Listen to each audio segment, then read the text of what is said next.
Hello, and welcome to another episode of a very good social media podcast where we try to live up to that name every day. I'm your host, Zach Elia. Let's get into it.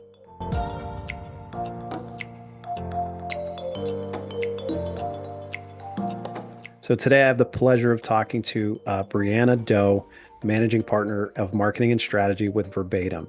Um, Brianna is someone who I've followed on LinkedIn for a long time and someone who has just always posted such inspirational, educational, just informative things that, if you're on LinkedIn a bunch, you know who she is and you understand what I'm saying. But it was great to just chat with her about, her journey about, coming from Arizona State all the way to where she is today at Verbatim and just the road that she took to get there and all the different things she learned and experienced and was willing to, to jump into just to kind of take her journey to where it needs to be. And so inspirational to hear about, her journey and then also talk through influencers and influencer marketing and that whole world. And then also talking about her new podcast that's coming out in March. So it's great to talk to Brianna and I hope that you guys learn as much as I did from the conversation. So without further ado, I'd like to welcome her to the show.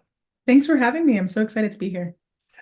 Honestly, this is another one. I feel like I say it a lot, but like this is one conversation that I've had circled on my calendar for a long time of just someone that like literally this is the first time we're talking, I guess in person as much as this can be in person, but I have been following you for a long time on LinkedIn and like really learn a lot from all the advice and just insight that you share. So it's great to at least be able to put a face to a name, aside from a profile picture and talk through some stuff.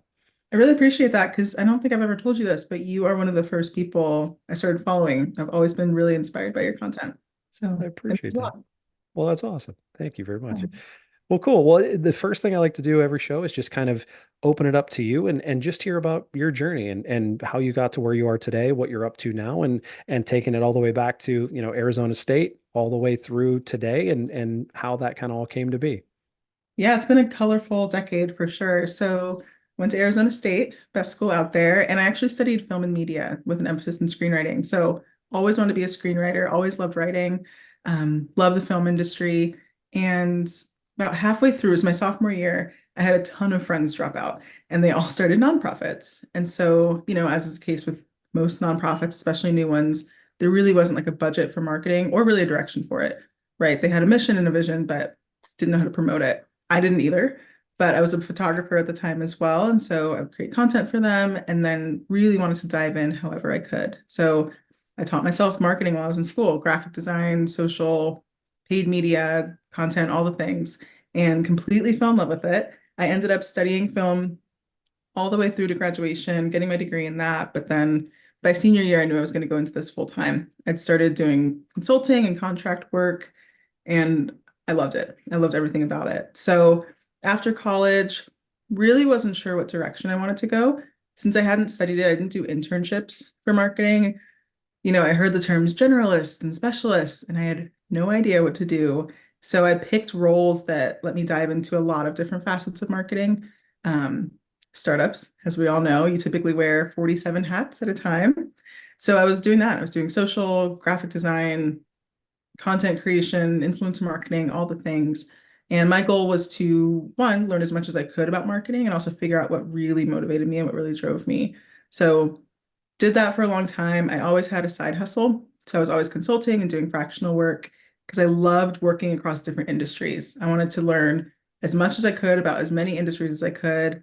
And that explains where I am today. So I ended up leaving tech in 2023, summer-ish, started an agency, and we specialize in a gazillion things. So brand and strategy, social media, influencer marketing, web design, all the things that I really love and I'm passionate about. But influencer marketing is really one of my main passions at this point. I have a podcast launching about it. I create content on LinkedIn, so I partner with brands too. And it's been really, really cool navigating that space.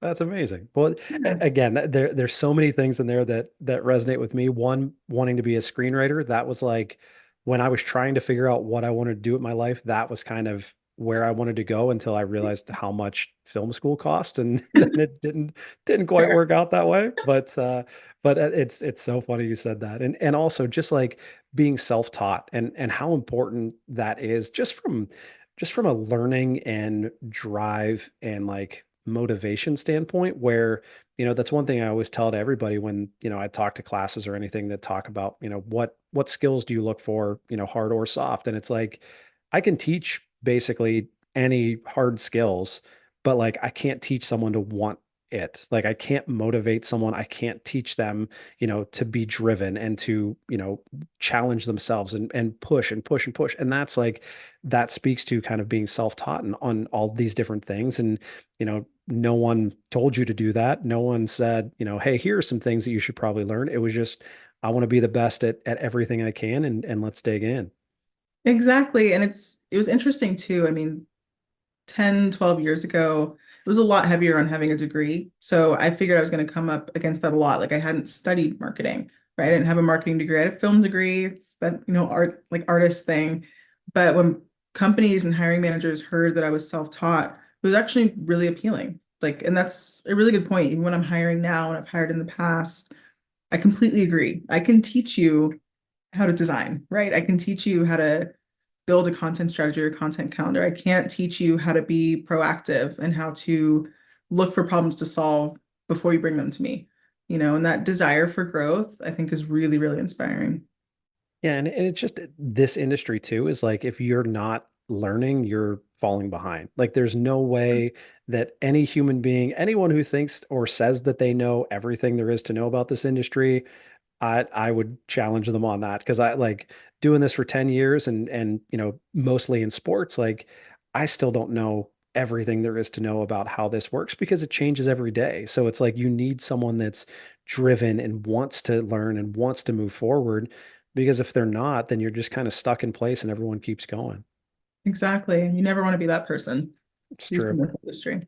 Very true. And that's like I mean I learned a lot in school, and granted back when I was in college it's not like social media was a big, brand thing or anyone had it figured out, but I owe a lot of what I do to I call it YouTube University, and just going and learning how to design and seeing what other people do and looking it up and trying to figure it out on my own, and like video editing and production and photography and all that stuff. It's like who would have thought all these years later that just like, sitting in my apartment, by myself looking at these YouTube videos, like that would be a big part of where my career would be headed.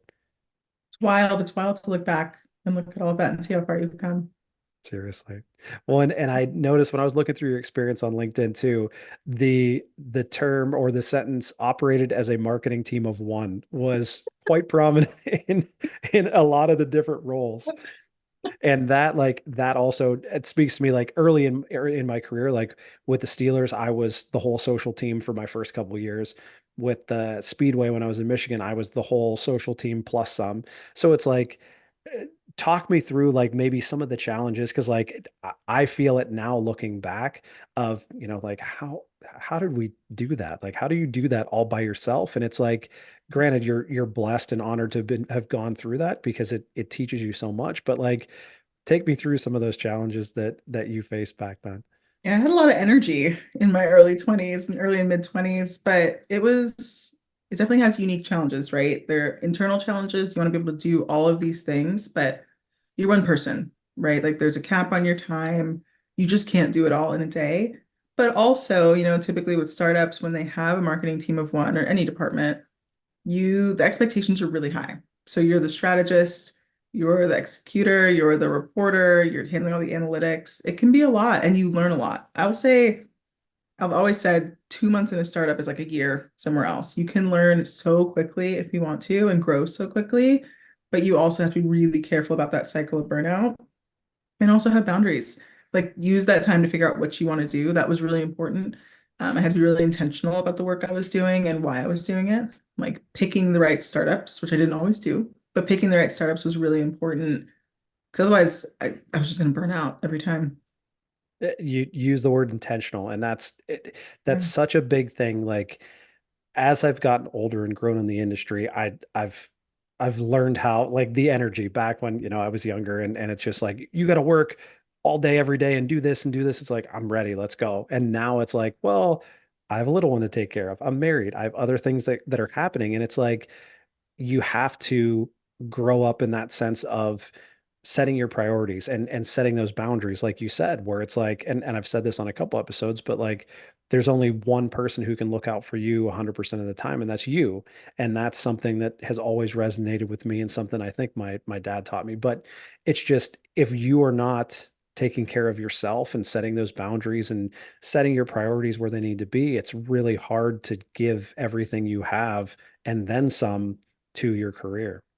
It is, and it's funny you mentioned that because I actually went through a period where I wasn't that intentional, and I started to wonder if I was in the right career because I was so burnt out and unhappy. I thought maybe it was just marketing in general. Like I picked the wrong field, I'm doing the wrong thing. I should have stuck with film, which I probably would have been burnt out there too, let's be real. But I really had to take a step back and I got a mentor and I started working through like where this burnout was coming from and got direction again. But that's really important. It was a tough year when that happened and when I thought that maybe I made a mistake. Good thing I didn't leave. Yeah. Well, and that's it is like it's the hard times that, that's kind of how you define your career and who you are is like it's not the stuff you go through, it's how you respond and how you keep going. And so it's interesting the way the industry has kind of evolved as, the years have gone on and understanding, like what's important. And it doesn't have to be, once you have, a family and once you're, an elder statesman in the industry, but like it can very much like the earlier you can start doing that, the better is like understanding what matters to you, what's important to you, where you want to be in your life, and sticking to those boundaries and being intentional about it is so important. Yeah, it's an interesting conversation because I know I'm an alumni mentor at ASU, and so I work with a lot of seniors, but then also new grads that are trying to navigate that. And it can be really confusing, right? Like, how do I set boundaries when I'm brand new? Can I have boundaries? Like, am I just supposed to say yes to everything? And it can definitely be tough, like, especially as somebody new to the industry. It's a thin line to walk for sure.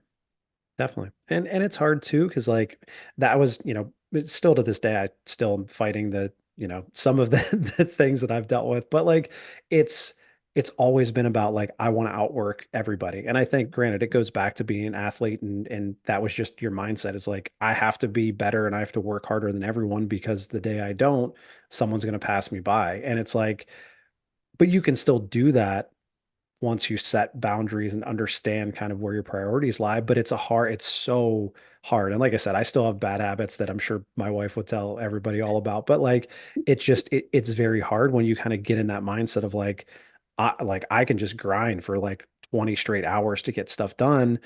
But it's like, at what cost? Like then what's the next day look like if you're already burnt out from one day? Like how does it kind of all go about?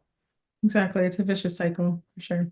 It's true. Well, one thing I want to go into because you brought it up a lot of the things that you were into and with the consulting and different help with the nonprofits and things like that all happened while you were at ASU. So Yeah. how did you navigate, for those kids who are going through this right now in college and like you said, mentoring to ASU, like how do you go about that with a full course load and trying to get your degree and then on top of that being a professional like basically separating yourself into these two almost different people to get this stuff done and to get these experiences. That is a great question. I was in the honors college at ASU, so my workload was ridiculous. Also, not sure why I was in that when I was studying film. I feel like I did not need an honors degree in film and media, but I digress. It's a really good question because school alone is a lot, right? Like it's a lot of work. And I started time blocking pretty early on. So I've always been an overachiever. Like even in high school and middle school, I got bored if I wasn't doing enough. And so what I like to do was really understand what my bandwidth was and be realistic about it. What do I want to fit into my life? I want to fit in my hobbies, my personal life, like my friends and dating, school, and then learning marketing, right? And so that meant I couldn't necessarily give 100% to everything every week, but prioritizing was really important. setting really clear goals for myself. Like, what do I want to learn this month or this quarter outside of school? And then checking in, like with my friends, with my parents, and being really honest about how I was doing. Most important, like the most important thing to remember was that it should be fun. Like, I think school should be fun within reason. Not everybody loves school, but it should be fun. And what you're learning should be interesting to you. And once it stops, it's way too early for it not to be fun anymore. So having those boundaries again and being really honest with the people around you that you really trust is crucial. Yeah. Well, and you bring up a good point too, is like when you have so many things going on in your life, there's no possible way to give 100% of yourself to all of them. Yeah. And that's for an overachiever. And I would call myself the same and have been a perfectionist that doesn't exist for way too long. And it's like that's a hard that's a hard thing to navigate. It's just you want to give 100% of yourself to, a sport you're playing and to your friends and your social life and to this job and it's just like it's impossible and you have to be okay with that and you have to realize that all you have is 100%. So it's like if you can give 60% to one thing for a week, that's great. If you can only give 10% to something a week, that's okay too. Like it's not that you have like work Zach can give 100% to work and then family Zach can give 100% to family. It's like you only have 100% to work with, so use it wisely. Exactly. And then you also have to do it all over again when your priorities change. Like when I graduated from school, I didn't have to worry about that anymore, but now I have to worry about juggling a full-time job with a different set of responsibilities. And I think just showing yourself grace, like understanding it's going to take time to find a rhythm and to be proactive about finding like a groove that works for you makes a world of difference. Uh, Grace, that is one of those words that like I don't know what I would do without it because it's something that I'm consistently telling myself every day is like, you're not going to be perfect. You're not going to be, dad of the year every single day. You're not going to be, the greatest boss, but like, keep working. Like, you can do better Yeah. tomorrow. You can get better. You can continue to improve. And it's just grace is something that in this industry, you don't tend to get a lot of. So you tend to not give yourself enough of it. And again, it's just that vicious cycle of, if you're not giving it to yourself, no one else is going to do it. So how do you get out of it? That's a really good point, and it reminds me of all the facets of marketing. So if you don't show yourself any grace with experiments, right? If you're experimenting with a campaign, it might not go perfectly the first time, and your hypothesis might be proved wrong, right? But the point is to learn from it and keep going. So it ties right into what you're saying. Yeah, definitely. And that's, I mean, going right into it is like when you're building strategies, when you're, putting this content out, whether it's paid, organic, however you want to do it, email, on your app, like whatever it is, there's no foolproof way to know like this is going to work. I know it. And it's like anyone who says that they know it is not being honest. Like it's Yeah. something where you can make educated decisions and all of the research and the listening that you've done will help guide those decisions. But at the end of the day, it's you don't know how it's going to perform until it's out in the world. And then either, strap in because it's going to be a tough road or, great, you did really well and it's something to build off of. Gosh, the brutal truth. The minute I find the foolproof way to do marketing right the first time, nobody will hear from me again. I'll sell it. I'm just going to go live on an island because everybody wants it. And Yep. there's just no perfect way. I was going to say, when you figure it out, please let me know. I'll give it to you for free, sell it to everybody else, and So, then all right. retire. Perfect. That sounds great. Well, cool. Well, kind of digging into that a little bit more is just I like to open it up about kind of a project or a favorite, just a favorite moment or something in your career that, you can kind of walk us through from idea all the way to the let's get it out into the world and hope it works kind of phase. So, basically it could be anything really, but just something that, shows, the younger generation who's going through this and trying to get into the industry to understand what it takes to build something, from great idea to now the whole world has seen it because there's about 400 steps in between those two that have Yeah. to go right for it to get to where it needs to go. Yeah, this is a fun one. So, company I used to work for, e-commerce, fashion.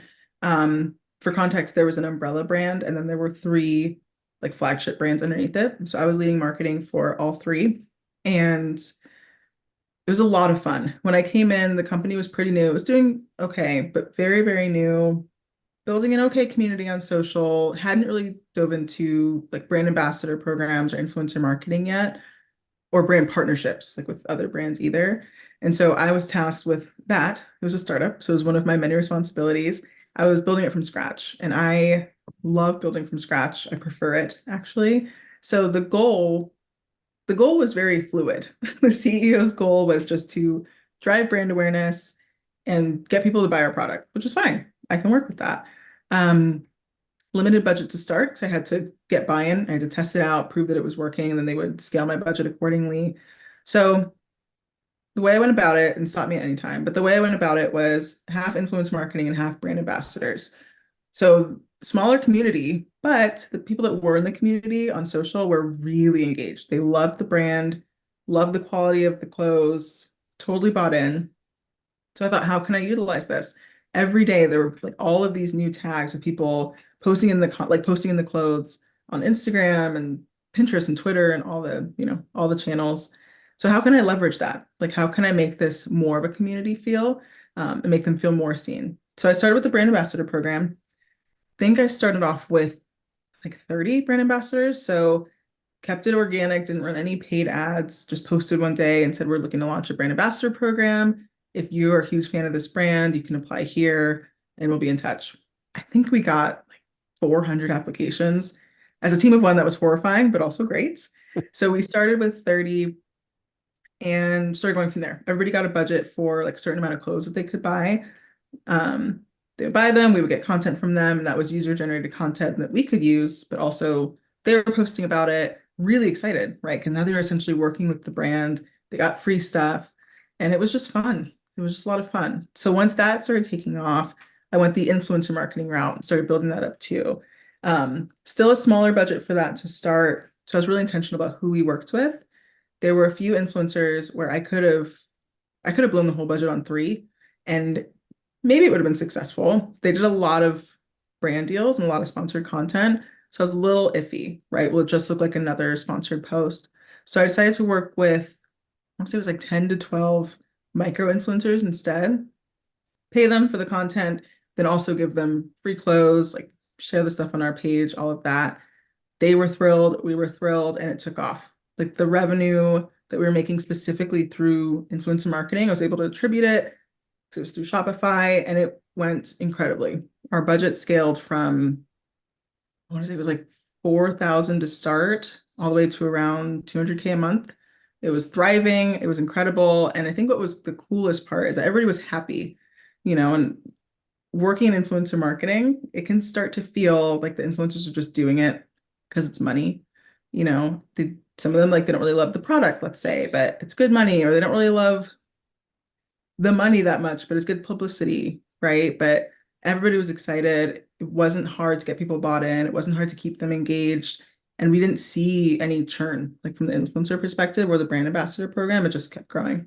It was great. I had a lot of fun. That's awesome. Yeah. And influencer marketing, it's such a big thing. And I mean, even, sports, it's such a conversation piece every single day of like, how do you do this and how do you do it properly? Because, early on for influencers in sports, it was just who's got a bunch of followers, send them a hat, call it a day. And it's like, just like you mentioned, you could identify those big following, gigantic influencers that you're just kind of a drop in the bucket and, a one-off post of like, check this out or don't, we don't care, we're out. Or you find those people that resonate with your brand and resonate with the stuff you're doing and already are basically influencers and ambassadors for your brand and then amp it up a notch and they're thrilled. So when you're going through kind of those processes, and granted with the ambassador, you said you had 400 applications, but how do you identify influencers that you think are going to resonate rather than just, grabbing those three people with a huge following and hoping it kind of works out? Yeah. So it's a mix of a few things. Most obvious being follower count. That varies depending on the industry that I'm working in, but follower count obviously matters. Not to be rude, but if you have like 20 followers, I can't get my manager to sign off on that. I'm sorry. So looking at follower count, but then really digging into it. So first would be like engagement rate. You could have 1 million followers, but how many are actually engaged? Like how deep of a community have you built? How much do they trust you? And then from there, their niches, their content, what do they like posting about? What gets the most engagement?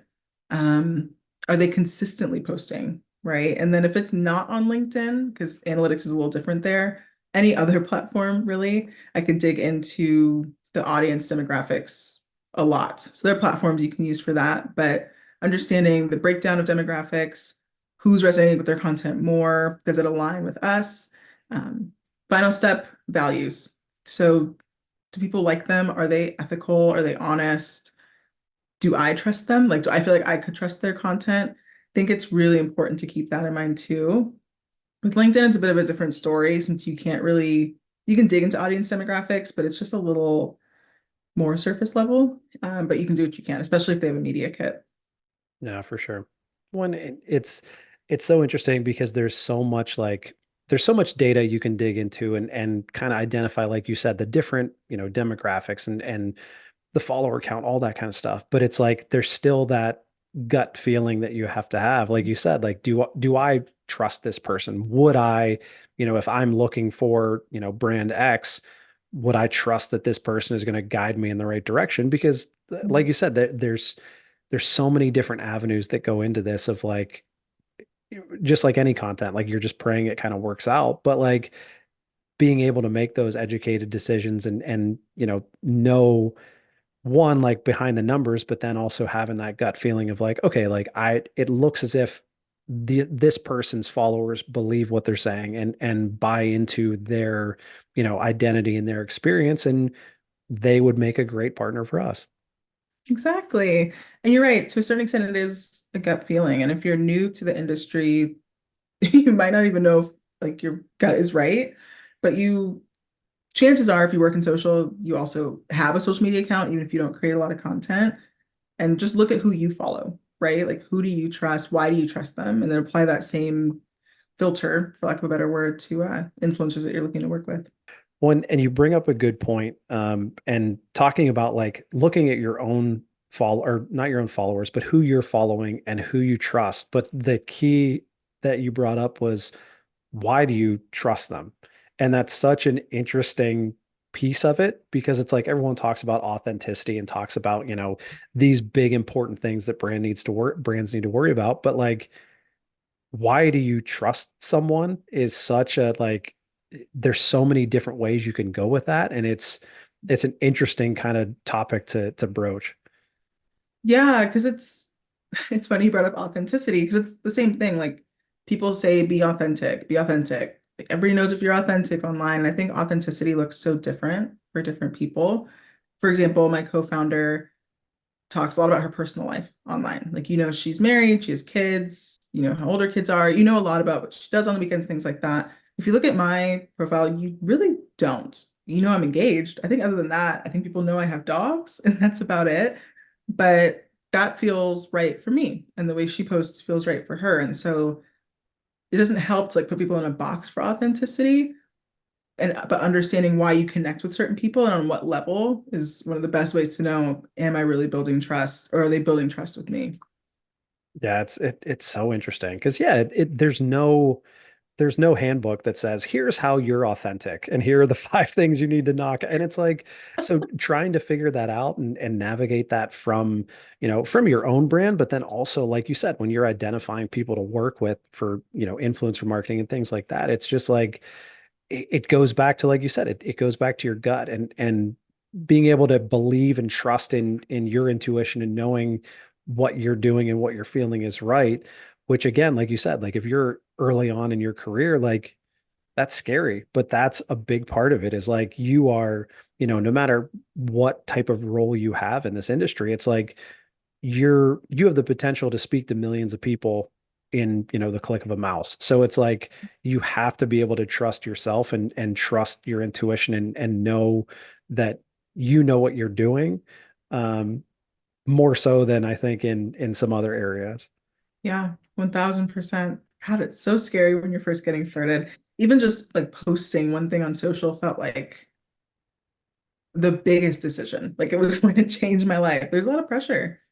It, I when I went from like when I worked for the NASCAR track, it was big because it was my first role. But it's like I think we finally got to like 100,000 followers or something on Twitter, in my second year, and that was like that meant everything to me, and it was such a big deal. And then I go to work for the Steelers, who it's like this global brand that you see the logo, you know exactly what it is, and it's like, oh well, now like I'm the one posting to all these accounts. They get seen everywhere, and it's like it's so like every day it could be just like crippling anxiety of like if I misspell one thing or one it like everyone's going to see it, and it's like that's such an overlooked part of the job is just like you have to be not confident to a fault, but you have to believe that you know what you're doing, and you're not going to sit there and overanalyze a post for 20 minutes when it's like this has to go. So you have to believe that you know what you're saying and it's going to land the way you want it to land, and you cross your fingers and let it fly. Yeah, just do your due diligence, take a deep breath and post it, and then maybe go for a walk. Yeah. Maybe unplug for a second Yeah. and breathe for a little bit. Well, cool. Well, the last thing I want to dive into is just, and we kind of touched a little bit on it early on, but just advice for, that high school senior that's going into college and trying to figure out what they want to do, or, that college senior who's looking to take that next step, or, whoever it might be looking for, what they want to do and how they're going to do it, and kind of grind it through their path. Like, what's that piece of advice that you wish you kind of had? Like if you could go back in time and tell, Brianna what you need to know back, whenever it was, like what would that piece of advice be?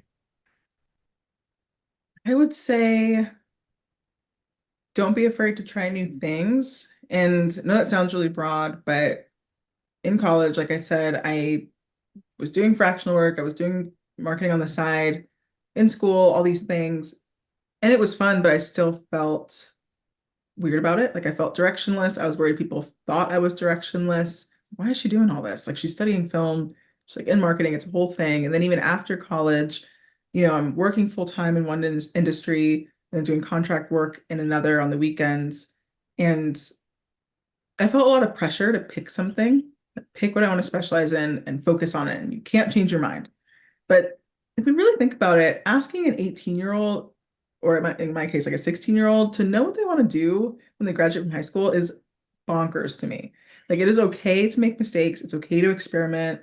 Actually, it's more than okay. You should experiment. Like if you just start with a company and they ask you if you want to hop on a different project outside of your normal scope and it interests you, do it. If it doesn't interest you, maybe do it, and you made a good point when we first started talking. You didn't, looking back, like you didn't think this would be such a big part of your life, all that work that you did researching and learning. But what you like right now might not even be a career. In 10 years from now, it could be, and being open to that and being open to trying new things is something that while I did it, I wish I'd had more confidence around it and been more excited about it. And I think it's you're really lucky if you're able to experiment. So lean into it. I couldn't agree more. That still seems like the craziest situation or ask is like, all right, well, you're 18 going to college. What do you do? What do you want to do with the rest of your life? It's like, I don't know. Like, Right? like I know I want to go to this party on Friday, but that's about all I got written down. But Yeah. no, it's such a great point. Cause yeah, I mean, I'm living proof of like definitely didn't know that this career existed when I was graduating college. And I honestly have no idea what I would be doing aside from this. But it's like, but it's all of those things that you're talking about, like trying new things. Like I had a job after college where we were selling these, like me and my buddy pitched this company because they were looking for two, hungry, young people to like just coming out of college to sell these like high tech paddle boats in Michigan. And so we were like, this is great. Like we can make, YouTube videos and we can like build their website. We could do all this great stuff and travel around. And we ended up going to different lakes in Michigan every weekend and trying to sell these things. And no one bought a single one. We No, no one. not one, and they were these amazing paddle boats. Like they cost like $5,000 each. So like anytime we'd bust them out, bring them out to the lake, everyone would be so interested. And then it's like, do you want to like you want to ride it? You want to like, and then you get to the sale and they're like, oh, well, my boat has an engine. Like I'm all set. Thank you. So it was like, but again, like without that experience, like I think we made, $300 for the whole summer combined. But it was like without that experience, like I don't know that it would have like my path would have taken the same direction because it's like then the next step you take gets you away from, selling paddle boats in Michigan, but like it's still like it's still a moment in your path that's guiding you towards something. And so, you know, that has nothing to do with social media or my career now or anything, but like it taught me a lot about like, being an adult, trying to make something work that seemed impossible at the time and just giving it everything I had. But it was like, it was just something new, it was something to try. It was like, why not? Because I don't know what else I'm going to do. Let's try it and see what happens. I love that mindset. I think especially because when I was in college or right out of college, if something didn't work out the way I thought it would, I thought I was a failure or I'd failed or the whole thing was a mistake. But my mom always told me growing up, actually, I think she told me just yesterday, right? Like it's not failure if you learn from it, it's a lesson. And so everything that you're doing, every decision that you make, one, just because it doesn't work out the way you expect doesn't mean it failed or like it was a waste of time. You can learn from it and then adjust accordingly. Like, what do you want to do now? What do you want to learn now? So I think it's an exciting time if you really lean into that and embrace it and just go for it. Definitely. Yeah, that one of my favorite quotes, and I stole it from somebody on LinkedIn, I think, but it's like, be brave enough to suck at something new today. And it's like, it's Yeah. such an interesting quote just because it's like, it's so uplifting and positive, but it's like, but it's okay to suck at something. Like it's okay to not be the best and it's okay to fail because like you're learning. Like this this industry is all about failing, recovering, failing again, recovering again, and figuring out your path. And like it's it's such a scary word is, failure and not being good at something, but it's like that's part of the gig. Like there's no one out there that's perfect or great at everything. Like it's just that's not real life. Yeah. And it's funny. So I whittle, and that's why I whittle because I suck at it, but I'm determined to get really good at it and bouldering. And I do that to remind myself, one, there's life outside of work, and two, I'm great at marketing. I'm not great at whittling, and that's because I've been doing it for a month, you know? So nothing, you won't be great at everything the first time you do it. That doesn't mean you should stop. No, it goes back to that word of giving yourself some grace every now and again. Yeah. Yeah. Well, Full circle. yes, exactly. Well, let me ask you one more thing. I just want to hear about the podcast. Stop the Scroll, I believe is the name. So tell me a little bit about it, like the idea behind it, when we're getting started and where you're hoping to take it.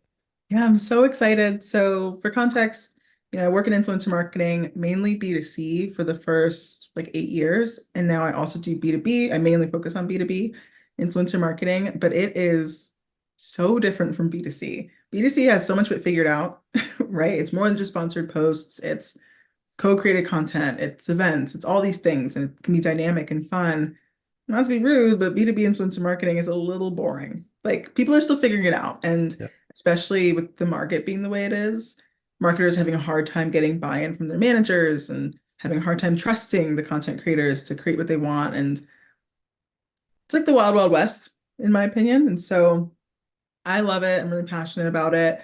And so with the podcast, Stop the Scroll, basically I'm going to be talking to influencers and marketers, primarily B2B, about what they're doing right, what they're doing wrong, what they're learning, so we can all just learn together. Because I think it's a really exciting time for it. It's still new, it's still really interesting. And if we do it right and really standardize the whole process right, it can be a really, really like just as dynamic as B2C. So launches on March 26th. I'm very excited. It'll be a good time.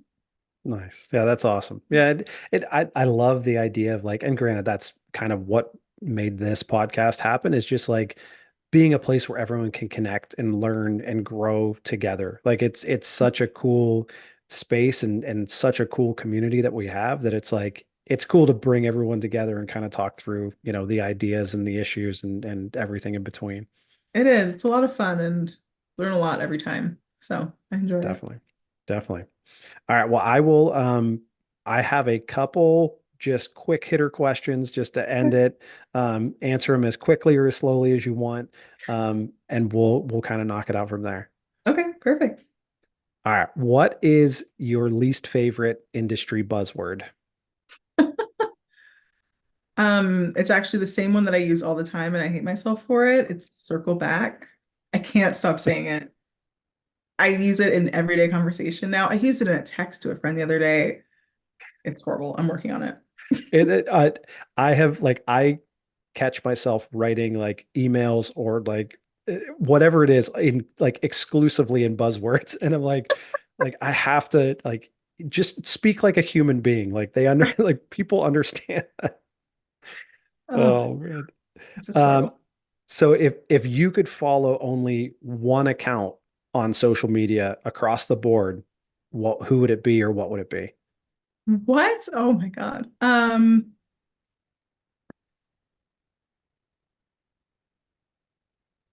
NASA. It would be NASA. I like Yeah. that. That's a great answer. Yeah, yeah, definitely NASA. I was trying to think of like a foodie that I'd follow. I don't know their names. I just know the recipes. So we're gonna go with my second favorite. I like that. Yeah, I think I'd probably have to go with like Sports Center or like ESPN because I really don't know what I would do without sports like that. Like I think that's 98% of the things I follow. So I think I'd probably have to start there. That makes sense. Parks and Rec or The Office?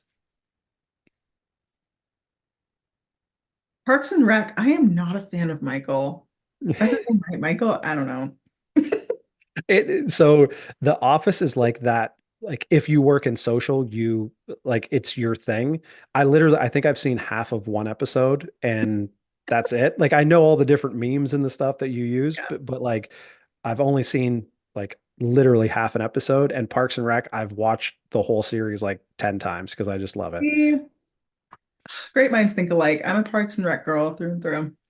Well, that like that's honestly that's why this podcast is called Very Good Social Media is because Ron Mhm. Swanson names his building company Very Good Building Company, and it was just like it's straightforward, it's honest, it's that's it. It's very good. I knew I loved the name for a reason. Uh, Friends or Seinfeld? I've never seen Seinfeld. I'm gonna go with Friends. What about I, you? you can't go wrong. I love them both. I watched Friends like I've probably seen the whole series like a dozen times, but Seinfeld as I've gotten a little older, I love Jerry Seinfeld. I love his stand-up, so I've probably watched Seinfeld a dozen times too. So I think it'd be a toss-up for me. I don't think I could go wrong either way. My fiance is obsessed with Seinfeld. I just have never watched it, but I was not allowed to watch Friends when I was a kid, so I didn't watch it until I was like 22. Loved it. Same. That was my parents watched it like every night that it was on, but we couldn't watch it. But like What? once I was finally to like the age where I was allowed to watch it, it was amazing. It's a good show. Um, Cool Ranch or nacho cheese?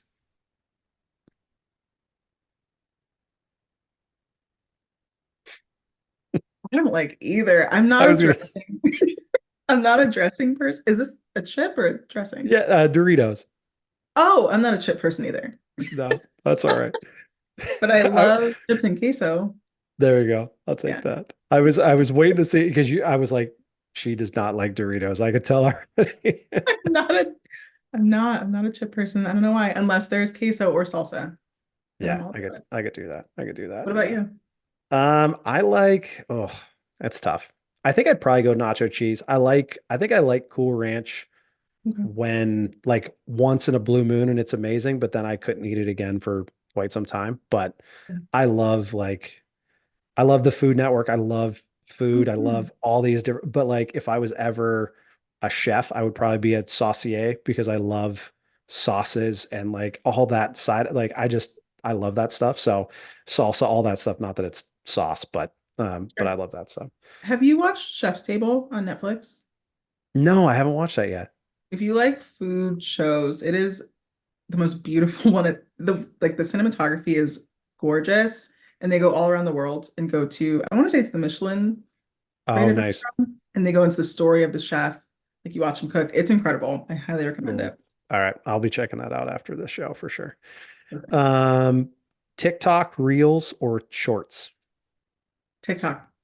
I need to delete TikTok. I'm obsessed, but I won't because I need my food recipes, my You dinner got recipes. to. You got to. Google Plus or IGTV? IGTV. That's a lose-lose question. I always Yeah, like to you throw really that in. set me up for failure. This one's a little better. Vine or MySpace? Oh, MySpace. You had so much power. If you got in a fight with your friend, they were just off your top eight. You're gone. You're I haven't gone. had power like that since. I know. That was amazing. All right, last question. And if you don't have an answer, it's fine because literally I think 70% of the people I've asked this to have no answer. Uh, Rate the finale of Game of Thrones from 1 to 10. Mm. The, people didn't like they hadn't watched the show. Is that They why they had literally hadn't seen the show. And I was like, okay. oh, okay. Interesting. You're like, Yeah. that's the end of this episode. You Yeah. can And we're go done. now. That's interesting. I was obsessed with Game of Thrones. The finale, you said 1 to 10 or 1 1 to 5? to 10.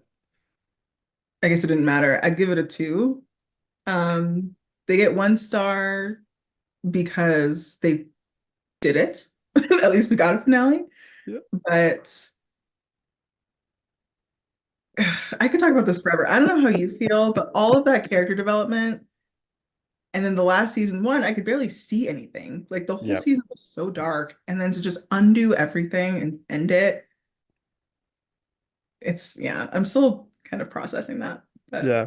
I give it a 5 is what I always say because I just love the show so much and I love that like the whole world was watching it together on Sunday nights. I think I was just so caught up in that like no, it didn't end the way I was hoping and it really wasn't great, but like you said, at least there was a finale and there was some wrap up and have you ever seen the show Lost from no, but I've heard quite a bit about it. Oh, it was like my favorite show ever. And like it was every episode at the end, you were just like, what just happened? Like, what are we do? Like, what happened? And it was amazing, but then it kept getting crazier and crazier that then when it finally ended, it was like, what happened? So that will always be the worst ending to a show that I've ever seen.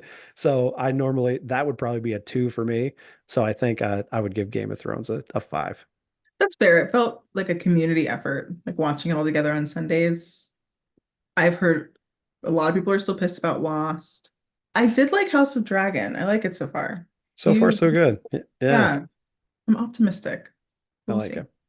Well, cool. That was a Well, great honest, question. thank you very much. I've been develop them for years just to make sure they're good.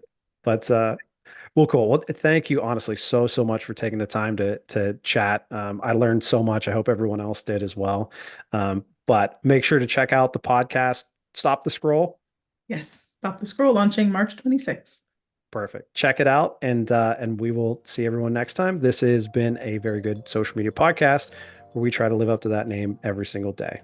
Thanks, and have a good one.